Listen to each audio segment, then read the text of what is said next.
this next set of books, I'm looking at basically the beginning of Jane Austen, as it were. So let's start with Evelina, or The History of a Young Lady's Entrance into the World by Fanny Burney. This was one of Jane Austen's favorite novels. So this came from basically the generation before Jane Austen. It's an epistolary novel, so it's told in letters. I had listened to an audiobook version of this by Blackstone Audio, very interesting and very well done. They have specific actors for the different character voices because remember, the letters are going to be written by particular characters. Most of the letters are written by Evelina herself.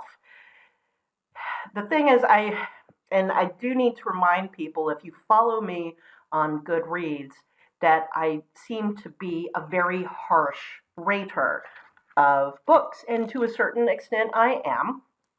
But if you think of my background, I believe in the normal distribution. I give 3 stars to a solid book that I would recommend to other people to read once. And I don't really feel like reading Evelina again, okay? There are certain aspects of the book I enjoy. Madame Duval was a hoot and a half. Loved her. She's awesome.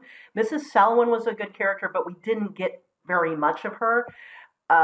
The comic relief characters were not very comic to me. They were Foolish Men, Captain Mervyn, and Mr. Lovell, or Lovell, however you say his name. The fop. They're not very funny. They may have been more funny back then. Captain Mervyn had just very low pranks that he played, especially on Madame Duval, was his specific target. But, anybody was grist for his mill. That said, you could see why Jane Austen liked this author. So even though I don't really feel like reading it again, 3 stars is a solid book. It's actually not rating it down. 4 stars is a book I would read again. It is very good. And 5 stars, okay, there are a few 5 stars that are me being nice to somebody who is a friend because I know what rating inflation is like. But for classic books, they don't need my help. So 5 stars, stuff like Dostoevsky, okay, it's the tops. Perfect. I will read it over and over and over and over again. Not everything that I read over and over again. So a lot of 3-star Agatha Christie's, I actually do read a lot. It's just that, it's not something I would think other people would read multiple times. People have a different taste, whatever. Evelina is about a 17-year-old country girl who goes into the big city for the first time, the big city, of course, being London, and she gets into a lot of very stupid scrapes.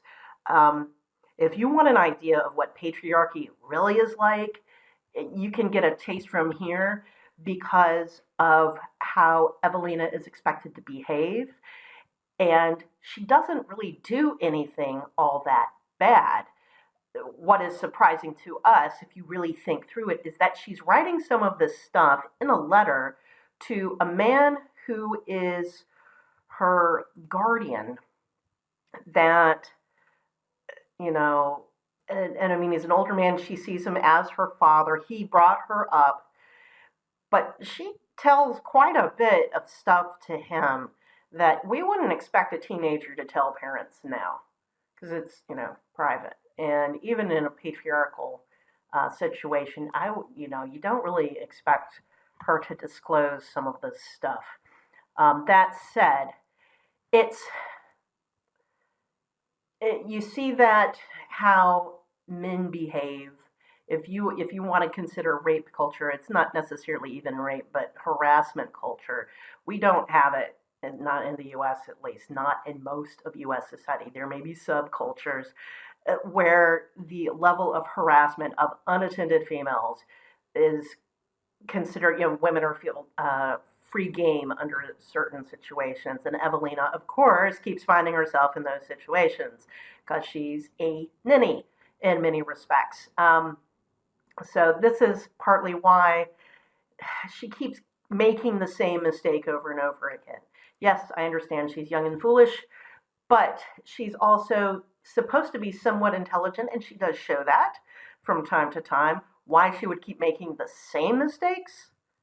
Come on, Fanny, you can do better than that. It makes the story go on for a little bit longer than it has to. So, Wadsworth Classics, so this is something I read on paper, and it took me a long time to read this because I just read it in fits and starts. This has all of Jane Austen's minor works, including her unfinished Sanditon, which she was working on when she died in her early 40s. So this gives you an idea of how Jane Austen developed as a writer over time. And you realize how much better her novels are than the juvenilia to begin with.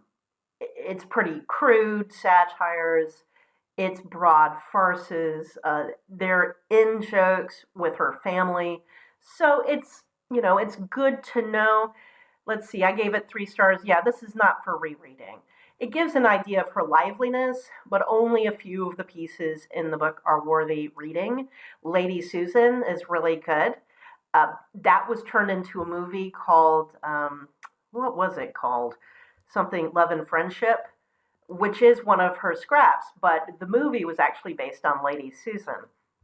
The Watsons and Sanditon are unfinished novels. The Watsons, my understanding is she put it by because it was going to be very depressing.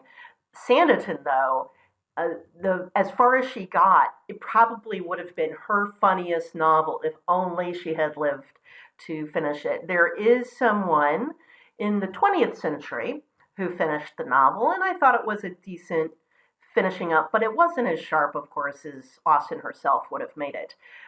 So you can't really replace the master. And I'm not going to even say the mistress. She was a master. No gender involved. So yes, this is only if you're an Austen completist. Read Austen's novels themselves. My favorite is Persuasion, but all Austen newbies, you start out with Pride and Prejudice because that is the wittiest of the books. And where you go from there depends on what's your taste. Mansfield Park is the one you should do last. Only real Austen diehards. There's a lot to enjoy in Mansfield Park, but it is difficult to like the heroine, if you even want to call her that, of that novel. At least all the other novels, there's something admirable to find in the character. The active and admirable. There are things that are admirable about Fanny Price, but she's more of a passive witness, and that's what makes it so difficult to like her. In any case, that's Jane Austen.